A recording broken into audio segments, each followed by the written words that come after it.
Assalamualaikum warahmatullahi wabarakatuh. Nama saya Triana Putri Wahyuning Tias, NIM 711191151, mahasiswa semester 2, Fakultas Psikologi Universitas Jenderal Ahmad Yani. Di sini saya akan menjelaskan tentang sistem auditori. Nah, jadi sistem auditori itu merupakan sistem yang digunakan untuk mendengar. Nah, mendengar ini merupakan suatu kemampuan untuk mendeteksi vibrasi mekanis atau getaran yang disebut dengan suara. Nah, selanjutnya ada dimensi gelombang suara. Dimensi gelombang suara itu merupakan getaran di udara yang diproses oleh sistem auditori. Nah, gelombang suara ini memiliki panjang yang bervariasi untuk menentukan frekuensi. Nah, selanjutnya ada titik nada atau pitch. Ini tuh merupakan interpretasi persepsi tentang frekuensi suara. Jika kita mempersepsikan suatu suara yang memiliki frekuensi tinggi sebagai pitch yang tinggi, maka sebaliknya jika kita mempersepsikan suara yang memiliki frekuensi rendah sebagai pitch yang rendah, begitu. Nah, pada umumnya anjing memiliki kemampuan mendengar yang lebih tinggi dibanding dengan kita. Nah, selanjutnya ada gelombang suara. Gelombang suara itu tidak hanya membahas tentang frekuensi saja, tetapi gelombang suara juga membahas tentang amplitudo, di mana amplitudo itu merupakan jumlah tekanan yang dihasilkan dari gelombang suara. Di dalam amplitudo juga ada yang namanya loudness atau kenyaringan, di mana loudness atau kenyaringan ini tuh merupakan persepsi amplitudo gelombang suara. Nah, secara umum apabila semakin tinggi, maka semakin tinggi juga desibelnya dan semakin nyaring juga suara yang kita dengar. Selanjutnya ada dimensi persepsi suara. Dimensi persepsi suara itu jika dilihat dari dimensi fisiknya, yang pertama ada amplitudo. Dan dilihat dari dimensi persepsinya, amplitudo itu adalah kenyaringan atau loudness. Nah, bentuk dari gelombang suaranya itu adalah nyaring dan lembut. Yang selanjutnya ada frekuensi. Frekuensi itu dimensi persepsinya itu adalah titik nada atau pitch. Bentuk gelombang suaranya itu rendah atau tinggi. Yang terakhir itu adalah suara kompleks, di mana dimensi persepsinya itu adalah timbre. Dan bentuk dari gelombang suaranya itu adalah simplex dan kompleks. Nah, selanjutnya kita langsung lanjut ke struktur telinga ya. Jadi telinga itu dibagi menjadi 3. Yang pertama itu adalah telinga bagian luar. Nah, di dalam telinga bagian luar itu terdapat pina dan saluran pendengaran eksternal. Pina itu jika dilihat tuh seperti bentuknya tuh seperti corong gitu.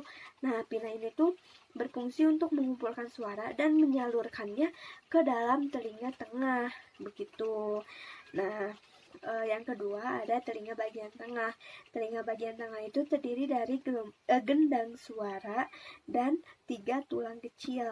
Nah, gendang suara ini tuh merupakan membran timpani yang memisahkan telinga bagian luar dengan bagian tengah.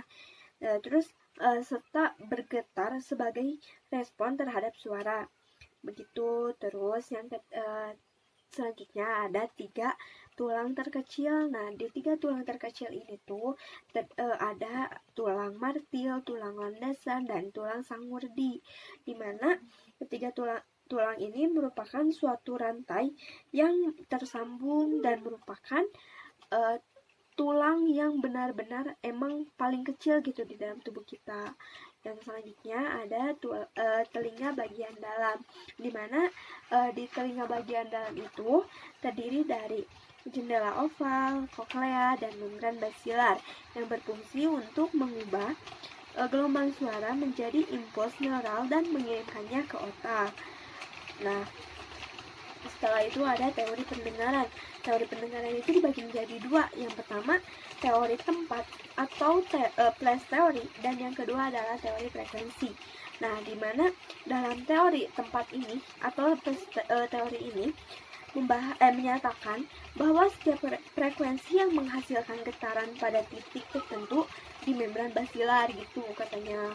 Terus yang kedua itu teori yang frekuensi, di mana teori frekuensi ini membahas tentang pengaruh lain dengan menyatakan bahwa persepsi atas frekuensi suara bergantung pada seberapa seringnya saraf auditori itu menembak.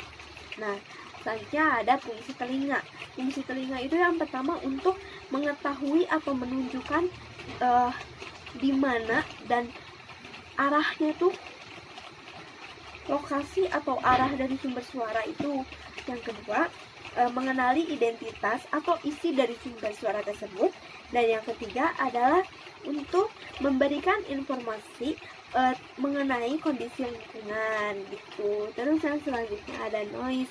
Noise itu merupakan suara yang tersusun dari bunyi yang tidak memiliki hubungan harmonis, memiliki 80 lebih desibel, dan jika diperdengarkan dalam waktu yang lama atau yang panjang, itu akan merusak pendengaran atau mengakibatkan hilangnya pendengaran ini. Karena kita tuh tidak memiliki kesiapan, tidak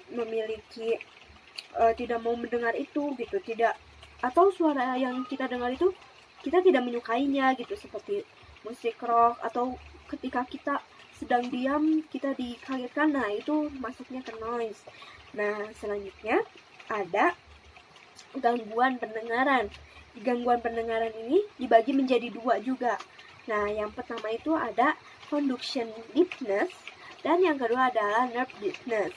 Nah, yang conduction deafness itu merupakan kerusakan sistem mekanis yang menghasilkan suara di koklea, atau lebih singkatnya itu adalah kokleanya itu bermasalah. Nah, kalau di yang nerve deafness yang kedua merupakan kondisi atau kerusakan sel reseptor pada saraf pendengaran bisa mendengar.